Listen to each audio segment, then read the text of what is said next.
Hi, and welcome to week 4 of Publicity Workshop. So again, taking a moment to check in. Hope the semester is going really well for you. So why is it so hard to communicate in the 21st century? Think about maybe the difficulties you have in your social life, in your personal life, and think about how that could be sort of exacerbated in your professional life, especially as a publicist. So I wanted to introduce our next discussion forum, which is called Building Relationships with Journalists, Bloggers, and Social News Channels, due week 5. And this will talk a bit about what I've mentioned last week, the importance of building that relationship. And again, it doesn't matter who that gatekeeper is. There are a lot of gatekeepers to a lot of news channels. But the really important thing here is about building relationships. The single biggest problem with communication is the illusion that it's taken place. I begin with this, one of my favorite quotes from George Bernard Shaw. This is on the landing page, our home page in Blackboard, because I believe it's so relevant. Even though this was said 100 years ago, it's so relevant to the 21st century as we try to text to each other and tweet to each other and send emails to each other, whether it's personal or professional. We believe we hit the send button and we've communicated. And in fact, we find many times that we haven't. As publicists, we need to have good media relationships to generate the right coverage and publicity. Public relations is dependent on the media for distribution, and the media is dependent on public relations. So again, this is all in our Blackboard shell connected to the discussion forum, but this is really a time to start building your soft skills. What's so interesting about this is not a new idea, like I said with our quote. I mean, here we have from 1936 to 2021, there's hundreds and hundreds of books that have been written about how to win friends and influence people, emotional intelligence. Why can it matter more than in your IQ? Talking to humans. And one that was just released, Modern Manners. So again, you're going to be challenged with questions that you want to answer in your post. And you really want to think about, that tell me a story and how important storytelling is and how important it is to you when you tell a story that your audience embraces and is as excited or even more excited than you are. Because we live in the world of sort of a digital world, recently there was a sort of a docudrama that was created. Many of you have probably seen it, The Social Dilemma. There's a clip in our shell. I've included that for you to watch. If you haven't seen it, watch it. It's really quite interesting, but it also helps us understand that even with digital and AI assisted technology, there's a sense of empathy there as the technology starts to learn who you are and your patterns and starts to direct you one way or the other. Very similar to the role of the publicist. So let's start. So as we talked about last class, we have to understand the context of our audience. Our audience is bombarded with information. So how do we break through? How do we touch emotions? So let's talk about the importance of building relationships with journalists, bloggers, and the press. What does it mean to be a skilled professional in a world that is uncertain, complex, ambiguous, and often volatile? Well, it's no surprise that, I've been talking about it, maybe your other professors have been talking about it. The focus is now on soft skills. The focus is on how do you work with people? How do you communicate with people? Are you a mindful listener? Are you curious? Are you the person that people say, oh, they're great to work with, I'd love to work with them again, regardless of your skill set? Now, again, you have to have the skills. I'm not saying you don't have any skills, but I'm saying, even the most skilled person, the best in the class, in the sector or in the industry, if they're not good to work with, if they don't communicate well, if they don't listen well, if they're not team players, if they don't give clear leadership and vision, they're not going to be the go-to person. So that's why we want to, throughout this course, I want you to think about building your soft skills. While society continues to make important gains in technological knowledge, we've forgotten the other skills that make the difference, not only to the bottom line, but to our professionalism and to our humanity. You know, there is no manual about being human, right?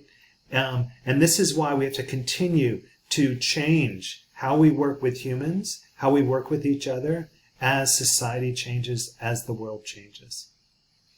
Empathy and civility is key. And at the end of today's course, if we have time, I'll show you an interesting video and exercise regarding empathy and civility.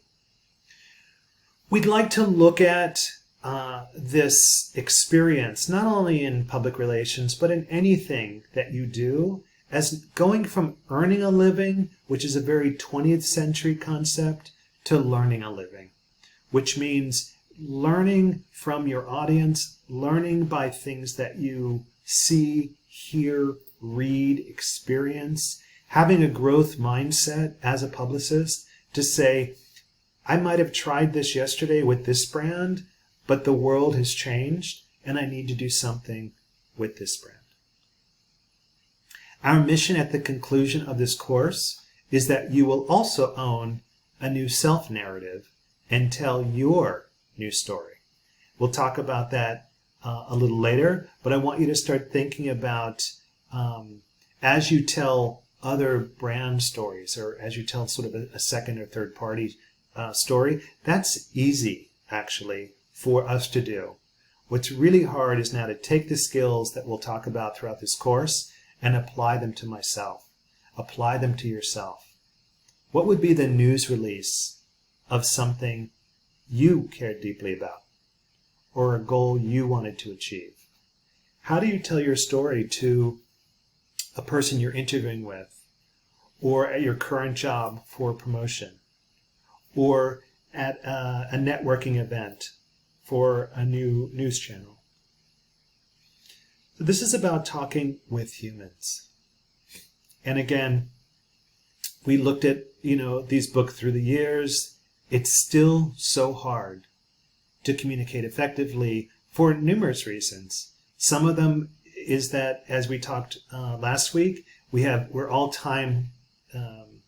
time deficit, meaning we're all stressed. We're trying to do too many things within 24 hours of a day. There's no day that's longer than 24 hours or shorter than 24 hours. That's the day, that's the hours that we have. And often that starts to compress or constrain how we communicate. We communicate faster. In the case of text, emojis, if I send you a birthday cake emoji for your birthday, I don't have to say anything.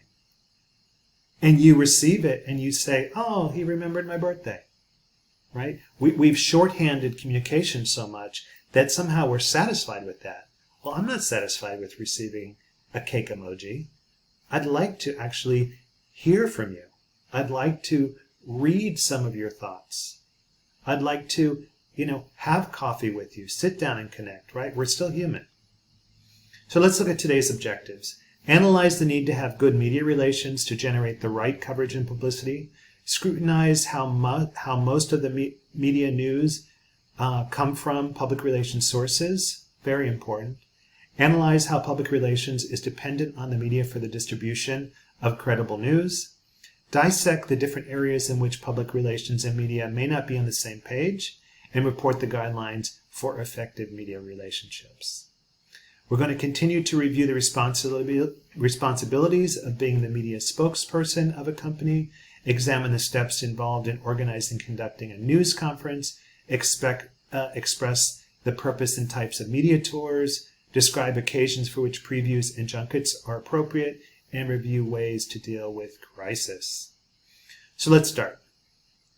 So Ray Kieran, who's the executive director of media relations for Merck Pharmaceuticals, a big pharmaceutical company, wrote, media relations today is the crux of all PR. It is about getting your client in or keeping your client out of the press. And no one knows that better than large pharmaceutical companies. So let's analyze the need to have good media relationships to generate the right coverage and publicity. So keep calm and let's get along. The importance of creating media relationships. It's crucial that you network and you build your network not only for yourself, your professional self, but for your personal self. Because by building relationships, you're going to start to open doors of co-creation where you can really achieve success even beyond your own skill set. You want to scrutinize how most of the media comes from public relations sources. Analyze how public relations is dependent on the media for distribution of credible news, right? As the media budgets continue to be cut, as individuals start to develop news channels that millions follow, they're going to rely heavily on people like you to bring them content. The media is dependent on public relations. Again, it's about budget. It's about, in the digital realm, unlike the printed realm, where, like the New York Times has a phrase, all the news that's fit to print, it has a format. And they would select which news articles not only were right for their audience, but fit into their paper, right? Whereas in the digital format, it's endless. So there's a growing demand for content, for news. The importance of the PR department provides access to information beyond regular business hours, meaning they get to, if I'm a gatekeeper for a news channel, I get to actually tap into all of these public relations and marketers out there who are also gathering information, insight, connecting the dots. Provide better ways for reaching the public and have in-depth industry knowledge. In other words, you want to notice everything, but you're only one person. So you want to make sure that in addition to you having your periphery in full focus, that you're also engaging a really broad network to make sure you don't miss anything. When we look at media, you know this, our goal is about earned media. That's where, the power and the value of brands really lie. It's what you say to your friends behind the brand's back. Public relations dependence on the media, need for dependence, for efficient distribution. Again, public relations people don't own news channels, nor do they want to own news channels, because there's so many ways that the public, the audience, wants to receive their news. There's news channels that actually listen to other news channels and synthesize news or edit the news based on their followers' desires. So you have so many layers here, right? I show you this image of Walter Cronkite. In the States, between 1962 and 1981, he was the #1 newscaster, not only in this country, but probably in the world, because people trusted him. Well, the world changed, and it's no longer, we don't have this blind faith anymore. We don't have this blind trust anymore with people who tell us the news. We, as the audience, want transparency. We want to hear more. Remember, is AI-assisted journalism credible, and how will it influence our society? We went from trusting Walter Cronkite to perhaps seeing this AI-assisted journalist deliver news. So are we trusting this? And, part of AI that I love is that AI is a natural network, meaning this newscaster will always be the most up-to-date in anything that he presents to us, because he's connected to a digital network that is of the moment. Humans aren't like that. We have to actually connect with another human to get up to the moment information, but it's never going to be as fast and as credible as an AI assisted journalist who has every second updates. So it's not just, a catastrophe that happened on this island. He can get, within seconds, he can get up-to-date, credible information about the kind of catastrophe, how the catastrophe happened in the past, how many people were involved, what's happening in the island right now, what happened in the island, an hour ago. Because like most news channels, they deliver news 24/7. If you watch CNN or any of those big news channels, they'll often repeat information or news based on their big news stories of the moment, or they'll re-show an older interview of earlier in the day for anyone who missed it. In this case, even though he's on 24 hours a day, not needing a rest or a break or lunch or a bathroom break, even though he's on 24/7, he is going to be delivering up-to-date news. So it's always going to be different because he's part of a network. So what happens when public relations and media are not on the same page? This can happen, right? We're people. We can, sometimes people make mistakes. Sometimes what I find really exciting, you might find really boring, and vice versa. Sometimes I might believe I have a trust with a gatekeeper of a news channel regarding an aspect of my story. Please don't make that known. I'm only giving you this as context for this story. And then the news channel makes it public. Complaints about public relations. Now, this is where you really have to think about it. I include my friend here again, Oscar Wilde, who wrote, "I am so clever that sometimes I don't understand a word of what I'm saying." And I write this because this is about communication.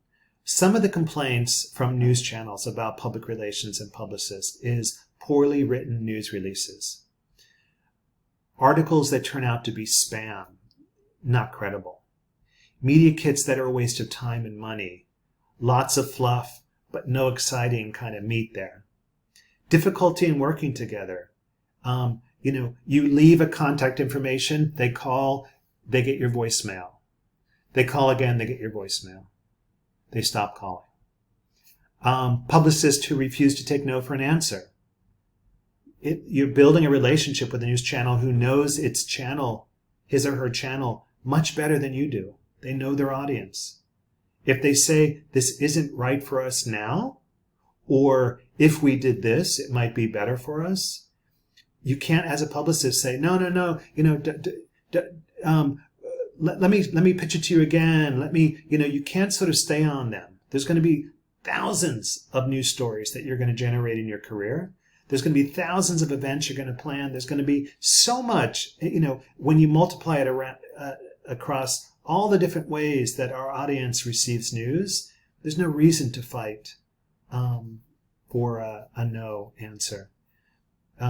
And be clear. Remember, this is your legacy. Don't beat around the bush. This is about being authentic, being honest, and being empathetic.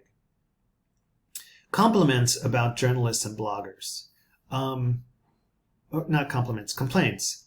And this is from the publicist. They're indecisive. Well, I like this story. I think I'll use it. And then they don't use it. They have a bias towards certain stories. Why do they keep taking stories from that publicist or that brand, but not from you? You find out they have an existing relationship. Maybe that brand is an advertiser in their channel. Maybe they know the publicists personally. It could be 1,000 things. Journalists often fail to contact publicists about stories related to their organization. And again, this is about building relationships. And again, these are all outlined for you in your text. But the idea is, just like with a friend, you build a relationship, you want it to be, dynamic and open.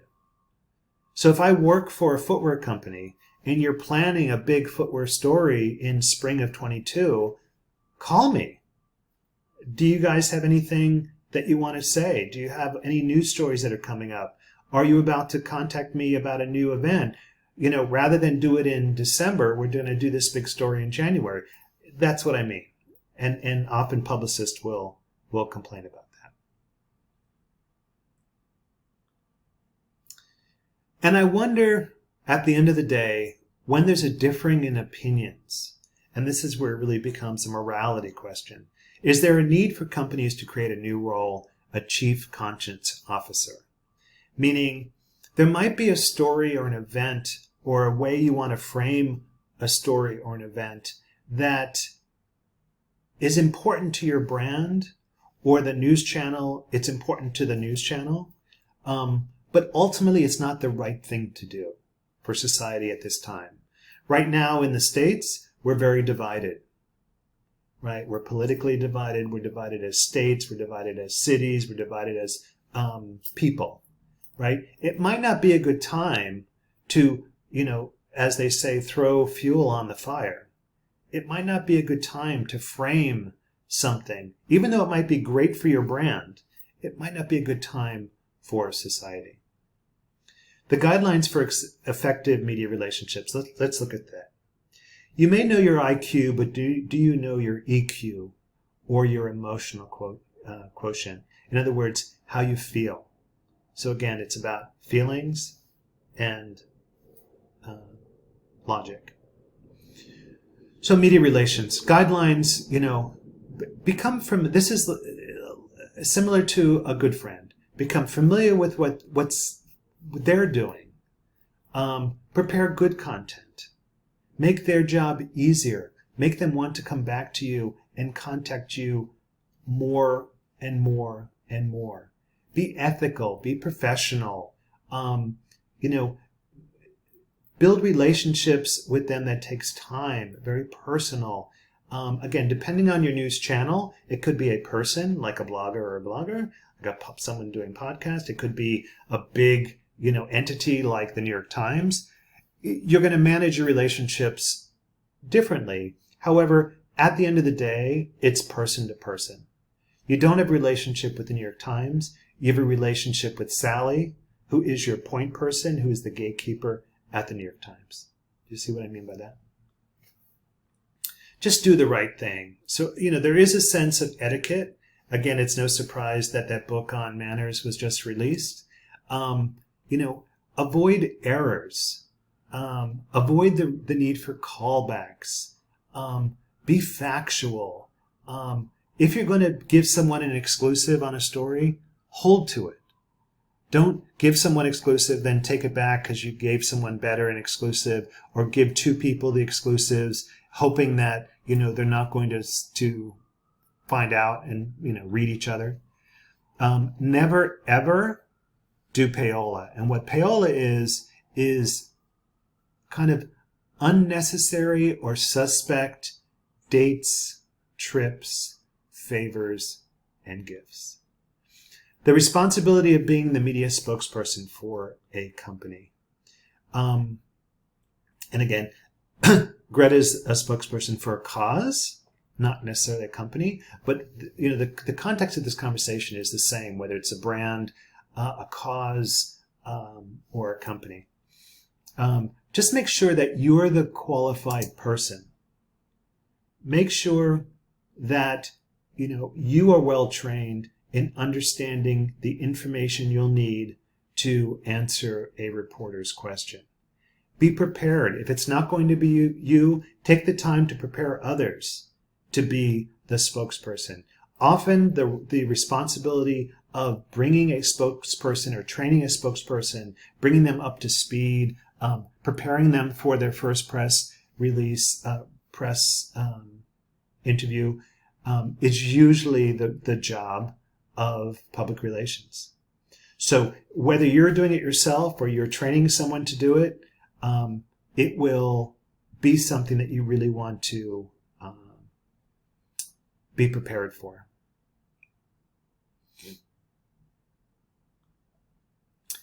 The steps involved in organizing and conducting a news conference.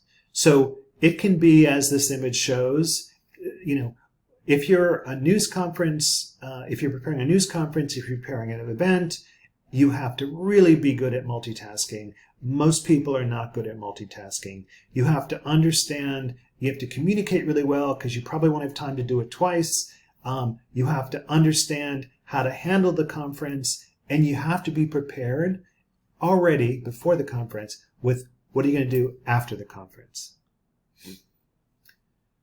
We live in a world, because we're not co-located anymore, of teleconferences and webcasts. So, preparing that is no different. You just have this additional constraint or layer of technology. So you have to make sure in a conference that technology is working, that everyone has the same ability to use the technology, understand that we communicate physically by our body language to each other. If it's just going to be voices or it's just going to be headshots, there may be moments of miscommunication.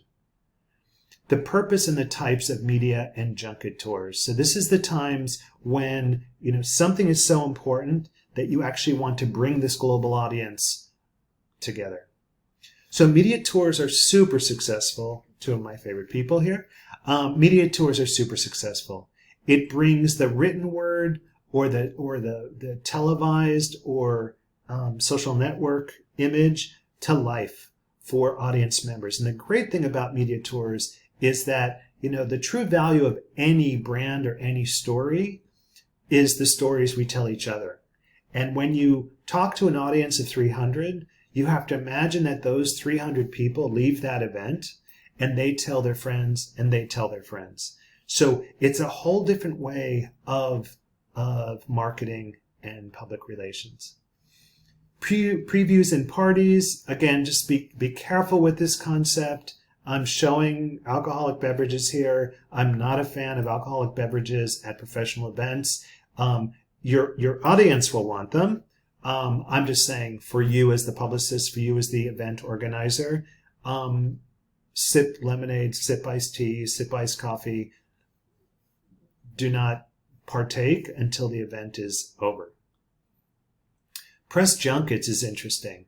And this got kind of a bad rap because people started using this as payola, meaning I want to launch my new apparel collection, which is inspired by the beaches of Rio de Janeiro. So I'm going to fly all of my, key news channels down to Rio, put them up in a 5-star hotel so they can experience the warmth of the Rio de Janeiro sun on their shoulders.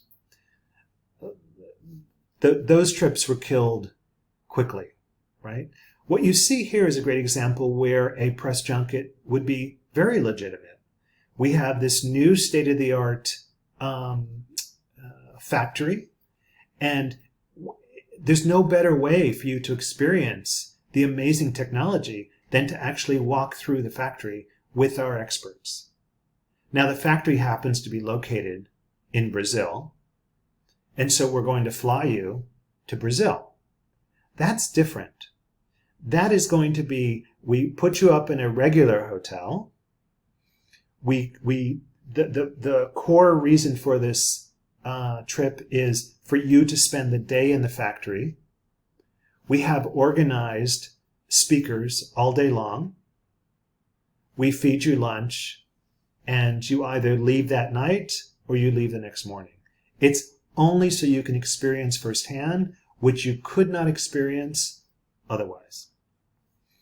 Editorial board meetings. This is where you get a little closer, meaning you've built a relationship that's so well respected by the different gatekeepers within a channel that you're actually invited to the table to be part of the strategizing for a story, an event, a next sort of a development in the coming months, in the coming years. And this is really key. It's usually very senior level, but it means we have respect for you and the stories that you've brought to us based on, content that is interesting and successfully connecting to our audience and we believe that you have a point of view on how you see the world regarding this topic that we want to talk about. Ways to deal with crisis situations. As I mentioned before in last week, the Popeyes chicken sandwich was a crisis that the fast food industry had never seen before. No one had ever been killed for a chicken sandwich. So what do you do? How do you manage crisis? What's the first thing that you do? How do you take responsibility? How do you speak with, help your brand speak with the victims, speak with the community? Most importantly, how can you stay honest and humble when the stakes are quite high regarding something as atrocious as a death that occurred because of an action that you did, in theory, introducing a chicken sandwich. This is just an example of one of the many press releases that the Popeyes company released after a shooting. Really disappointing, really an example of everything that counter to everything that I just talked about. The company issued a statement in part that said, "We, along with our suppliers, are working tirelessly to bring the new sandwich back to guests as soon as possible." When someone is killed, this is not about when is he going to get the chicken sandwich, and if we have chicken sandwiches, people won't be killed. They missed the point. They were clueless about the point. So I would suggest to you that Popeyes is called, and they want to hire you as their new CCO, Chief Communication Officer. What would you tell them to do? Think about that. Think about the brand that you work on and that you're going to focus on in this semester. Have they had crisis? Many brands have. How have they handled it? What if something you propose in the next assignment or in the final assignment causes another crisis to occur? How would you handle it? What would you do?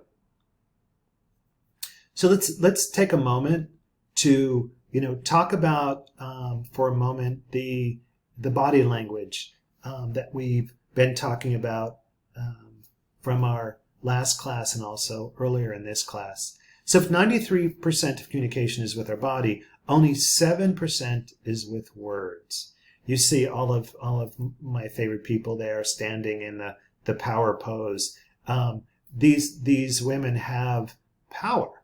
And so without saying anything, you understand they're in command, right? So how do you have this authoritative position, or how do you have this kind of confidence when we're also very diverse and your audience is so diverse, and your audience may be standing like this and you aren't going to stand like this, that you're not going to reflect their stance. So I've included in our shell a really interesting exercise. I don't know I've got to do this twice in my life with different brands that I've worked with. I don't know if you've done it already or if you will in your future. I think it's kind of brilliant.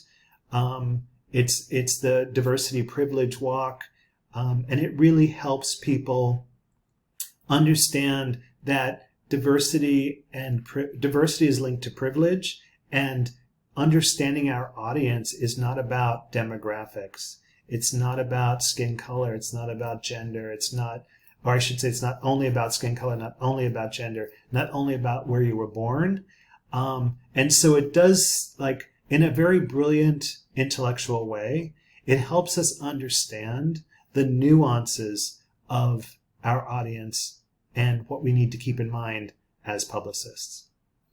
So if you have any questions about today, again, contact your teammates. If you're not happy with those responses, reach out to me. Remember to read your text and to respond to your quizzes. Have a great week, and I'll see you next week.